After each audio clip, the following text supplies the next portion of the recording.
President Eisenhower makes his first appearance before the United Nations General Assembly since presenting his Atoms for Peace plan nearly 5 years ago. Addressing the emergency meeting on the Middle East crisis, the President urges a 6-point plan that includes direct United Nations action and a massive economic development program. It is my earnest hope that this Assembly, free of the veto, will consider how it can assure the continued independence and integrity of Lebanon. Thus, the political destiny of the Lebanese people will continue to lie in their own hands. Another urgent problem is Jordan.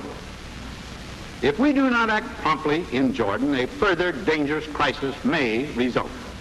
For the method of indirect aggression discernible in Jordan may lead to conflicts endangering the peace. This world of individual nations is not going to be controlled by any one power or group of powers. This world is not going to be committed to any one ideology. Please believe me when I say that the dream of world domination by one power or of world conformity is an impossible dream. We must then seek with new vigor, new initiative, the path to a peace based on the effective control of armaments, on economic advancement, and on the freedom of all peoples to be ruled by governments of their choice.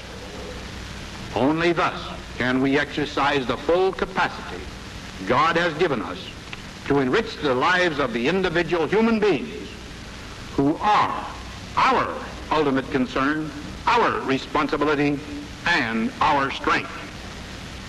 In this memorable task, there lies enough work and enough reward to satisfy the energies and ambitions of all leaders everywhere.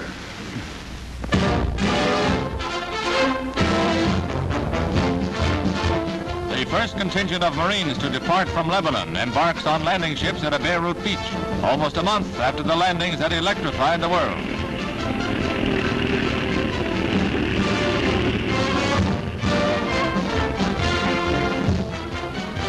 About 1,700 Lebanese are moving out, just over a tenth of the 15,000 American troops that will move into Lebanon at the request of the government. Lebanon's presidential election has come and gone, but no official request for troop withdrawal has been made, and the effect of this move is uncertain. The rebels, still under arms, see it as a token gesture. Pro-government forces would like to see the Marines stay. President-elect Shihab kept silence. Washington attributes no significance to the move. From one source, an unqualified favorable reaction. From 1,700 Marines relieved of an assignment that brought them no excitement but plenty of trouble, worry, hard work, and red tape. 10,000 tons of American wheat arrive at Aqaba, Jordan's only port, one of a series of emergency shipments to relieve the chronic shortages of food in that beleaguered kingdom. Its borders with Israel and Nasser's violently hostile United Arab Republic are effectively sealed off. Only American economic aid and British assistance in the form of military and monetary aid have enabled Jordan to survive so far.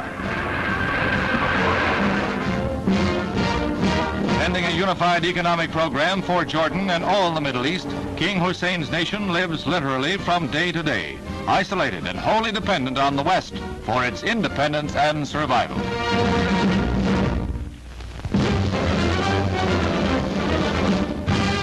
The submarine Nautilus receives a gala harbor welcome as she sails into Portland, England, completing an 8,100-mile, 21-day voyage from Honolulu across the top of the world under the North Pole.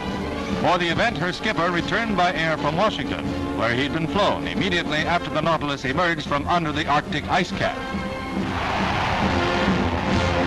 After 96 hours under the ice, the nuclear-powered sub surfaced within 10 miles of a preset target point, an incredible feat of navigation.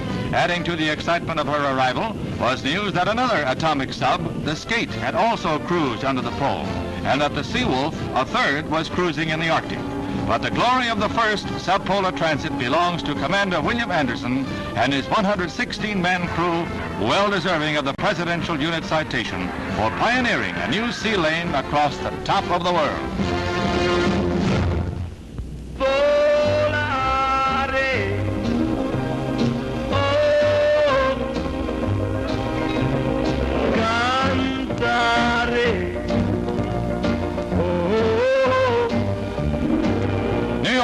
Arrival of the week, composer and singer of the worldwide smash hit song Nel blu dipinto di blu, Domenico Modugno.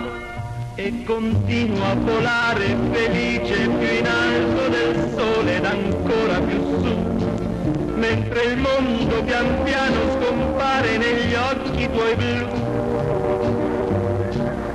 La tua voce è una musica dolce che suona per me.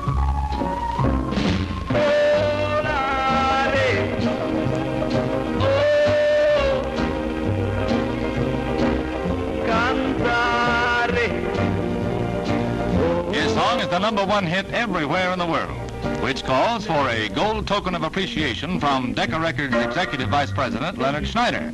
And Domenico reacts. Volare, he's flying.